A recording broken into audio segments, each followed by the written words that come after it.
Very good morning.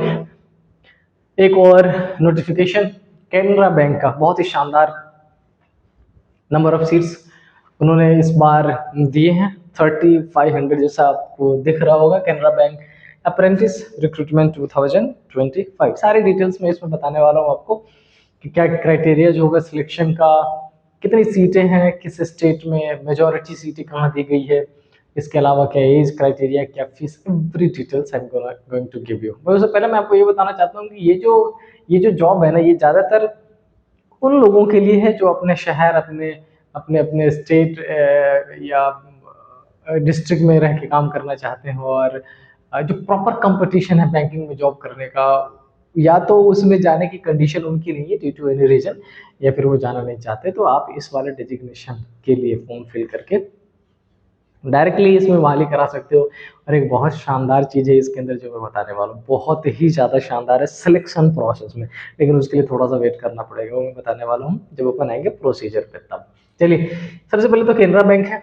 Date देख लो, date कब शुरू हुआ है? 25 सेप्टेम्बर 2025, 2-3 दिनों पहले ऑलरेडी शुरू हो चुका है। एप्लीकेशन स्टार्ट, ये अच्छा, नोटिफिकेशन 22 को, एप्लीकेशन 23 को स्टार्ट हुआ है, और लास्ट डेट कब है? 12 अक्टूबर तक। इसका मतलब अभी अपने पास बहुत लंबा टाइम है, ऑलमोस्ट 6 डेज इस वीक में है, और 12 डेज उसमें 18 डेज है। बट मैं ये सजेस्ट करूंगा कि अगर बहुत ज़्यादा भी लेट करो तो नेक्स्ट वीक में 5th तक कंप्लीट ही कर लेना, उसके बाद आगे बढ़ाने की जरूरत नहीं है। लेट हो जाते हैं अपन, फिर बाद में हौच पौच मचा रहता है। एक तो वो हो गया। Next fee payment date 12th को ही है। उसके अलावा जो करेक्शन डेट है, admit card, exam date, result date, ये सब उन्होंने अभी तक क्लियर मेंशन नहीं किया। नोटिफिकेशन जैसे ही आएगा वो दे दिया जाएगा। So I request you to check out the official website of Canara bank, वहाँ पर सारी डिटेल्स दी जाएगी, और मैं चाहूंगा कि आप डायरेक्टली वहाँ से चेकआउट कर लीजिए, आपको सारी डिटेल्स। तो बेसिक अभी क्या इंपॉर्टेंट है, 23 सितंबर से शुरू हो चुका है, और 12 October will be the last date. Now fee बड़ा इंपॉर्टेंट है ना। General, OBC, WS, SC, ST, female, सबके लिए अलग अलग दी गई है। जनरल, ओबीसी, ईडब्ल्यूएस के लिए कितना है? 500 है फी, एक लमसम रखा गया 500 का। और जो रिमेनिंग हमारे भाई बंधु, ब्रदर्स, सिस्टर्स, ये रिजर्वेशन की कैटेगरी में आते हैं, एससी, एसटी, पीडब्ल्यू, बीडी में, उसके लिए कितना है? ओनली 0 0। और पे कैसे कर सकते हैं?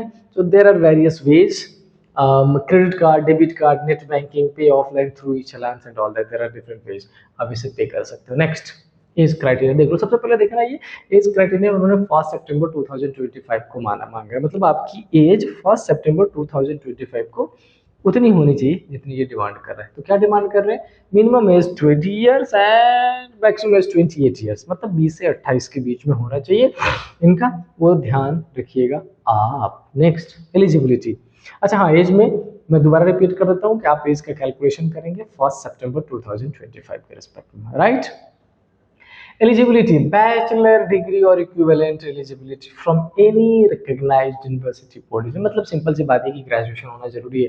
For more complete information kindly read the Canara bank. ये उसमें बहुत ज़्यादा इन्फॉर्मेशन है भी नहीं, ग्रेजुएट होना जरूरी है। अगर आप ग्रेजुएट हैं you are eligible. Now stipend देखो, इसमें सैलरी की बात नहीं की गई है, स्टाइपेंड की बात की गई है। स्टाइपेंड कितना है? 15,000 per month, 10,500 by bank and 4,500 by government via DBT.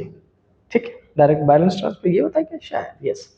तो आपको 15,000 मिलने वाला है। इसके अलावा कई सारे अलाउंसेस है जो as per their norms Canara bank आपको प्रोवाइड कराएगी। आपको जॉब करना है अपने शहर में। 15,000 is a good good good amount at least to start your career. एक साल अगर आप जॉब कर लेते हो तो 2-3 चीजें बन जाती है बच्चे। एक तो आपका एक्सपीरियंस बहुत शानदार हो जाएगा, एंड द थिंग इज की कनेक्टिविटी बहुत सारी बन जाती है, तो जॉब के ऑप्शंस अवेलेबल हो जाते हैं बहुत सारे, तो आप इसके लिए कर सकते हो। Let's move to the next selection process. मैं इसी के बारे में बताना चाहता हूँ। यहाँ पर एक बहुत शानदार चीज इन्होंने दे दी है। अगर आपने 12th में बहुत अच्छे से पढ़ाई करी होगी, जिसमें पेरेंट्स बोल रहे होते हैं कि पढ़ना है बहुत ज्यादा, लेकिन बच्चों को ऐसा लगता है ना मैं तो ग्रेजुएशन में जाके पढ़ाई करूंगा, ये इधर कुछ काम करने वाला है, देख लीजिए। The selection process of Canara bank apprentice recruitment 2012 will be completed on the following steps. There are merit list बनेगा। मतलब इसमें एग्जामिनेशन कोई रिटन डायरेक्ट नहीं होने वाला है, यही खास चीज है इसमें। मतलब आपको जो बेसिक कम्पिटिटिव कंडीशन है उसके थ्रू गुजरना नहीं पड़ेगा, ये है। लोकल लैंग्वेज टेस्ट एक होगा, लाइक सी अगर आप केरला में जाना चाहते हैं, कर्नाटका, महाराष्ट्र, गुजरात, तो वहाँ पे होने के कुछ सर्टेन क्राइटेरियाज मेंशन करती है। बेसिकली अगर आप वहाँ पे इस डिजिग्नेशन पे जाते हैं तो वहाँ के जो लोकल लोग हैं उनसे कनेक्ट कैसे कर पाएंगे अगर आपको वहाँ की नॉलेज की लैंग्वेज की जानकारी नहीं होगी। इंपॉर्टेंट क्या है, वहाँ के लैंग्वेज के बारे में प्रॉपर इन्फॉर्मेशन होनी चाहिए। Recommend verification and merit examination important है, मेरिट लिस्ट के बारे में पढ़ना। Let's do the selection process of Canara bank apprentice post will be based on merit list prepared state wise, her state का अलग अलग आएगा, इन descending order of marks percentage obtain in 12th standard और diploma examination. समझ आई बात? इसीलिए कह रहा था मैं, आपने 12th में कैसी पढ़ाई की होगी वो अब पे ऑफ करेगा आपके इसका। हाँ, स्टेट वाइज लिखा है तो सपोज कर लो क्या है, सपोज कर लो कि बिहार में 100 सीट्स है, केरला या कर्नाटका में किसी एक जगह 500-600 200 सीट 350 ऐसा कुछ करके है। तो वो डिपेंड करेगा कि उस पर्टिकुलर स्टेट में कितने लोग फॉर्म फिल कर रहे हैं और जो लोग फॉर्म फिल कर रहे हैं उसमें से किनको किनको कितना परसेंटेज है, उस परसेंटेज पर कट है। So state wise different cut off आएगा। ये नेक्स्ट चलते हैं। एलिजिबिलिटी में कुछ खास चीजें जो मैंने सोचा आपको बता दूं, मैंने ऑफिशियल नोटिफिकेशन से ले लिया है ये।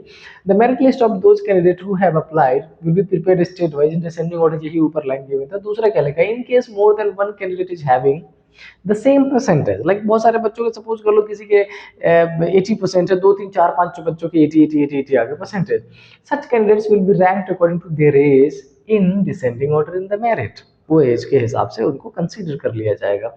The minimum qualifying marks will not be less than 60%, 50% for S C S T P W D candidates. आप ध्यान रखिए, अगर आप 60% और अबव हैं तभी एलिजिबल है, और अगर आप किसी भाई बंधु हैं ऐसा जो किस कैटेगरी के अंदर आते हैं तो 55%, यानी कि minimum should be 60%। The fraction of percentage so arrive, देखो बहुत शानदार तरीके से एकदम क्लियर बोला कि आपको कंफ्यूजन ही ना रहे, will be ignored. 59.99% will be treated as less than 60% and 54.99% will be treated as less than 55%।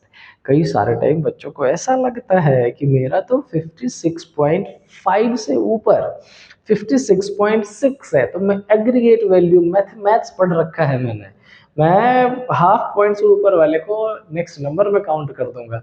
Bank ने क्लियर कर दिया, no it won't be allowed in this, so you will have to do and will be ट्रूटर is not eligible. ध्यान रखना, ये बड़ा important है, इसलिए मैं लेके आया ताकि मैं चाह रहा था आपको डिटेल बता दूं इसके बारे में। Merit list will be prepared based only on the information submitted by the candidate during online application. बाकी इन्फॉर्मेशन ऐसा है कि अगर आपने कुछ गलत दे दिया तो बला बला बला हो जाएगा। इंपॉर्टेंट ये 2-3 चीजें हैं, ध्यान रखिएगा। सबसे पहला इंपॉर्टेंट क्या है, फर्स्ट इंपॉर्टेंट ये है तो 12th क्लास पास पे आपकी जो परसेंटेज है उस पर स्टेट वाइज मेरिट बनाया जाएगा। अगर 2-3 4 बच्चों के अगर मेरिट लिस्ट में या नंबर जो परसेंटेज वो इक्वल हो जाते हैं तो उनके एज के बेसिस पर डिसेंडिंग ऑर्डर में सेटलिंग डाउन कर दिया जाएगा। परसेंटेज में अगर आपके 59.9% भी है तो उसको 60 कंसीडर नहीं करेंगे as per the rule of mathematics.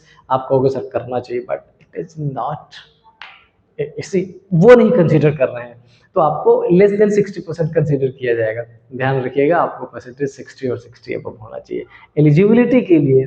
Merit list में जरूरी नहीं कि 60 है तो मेरिट लिस्ट में आ जाएगा, हो सकता है कि 100 सीटों के लिए 10,000 बच्चे ऐसे फॉर्म फिल करते हैं जिनके 85% सिलेक्शन उनका होगा, आप कहीं ना कहीं पीछे रह जाओगे। क्यों? मिडिल क्लास में आपने मेहनत नहीं की थी। नेक्स्ट, सीट का डिस्ट्रीब्यूशन, मैंने सोचा कुछ इन्फॉर्मेशन आपको जरूर दे देना चाहिए। कर्नाटका में 600 सीट्स है और लैंग्वेज क्या चाहिए, कन्नड़ अगर आपको आती हो, आपने 10th क्लास में पढ़ा हो, आप एलिजिबल हो जाएंगे। तमिलनाडु सबसे ज्यादा कर्नाटका में, Tamil Nadu 350 Tamil, Uttar Pradesh 325।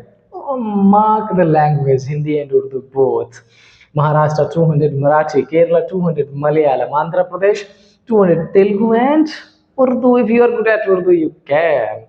Bihar Hindi and Urdu, Delhi 100 Hindi and west Bengal में बड़ा यूनिकनेस मुझे दिखाई है, बंगाली और नेपाली भी लिखा हुआ है।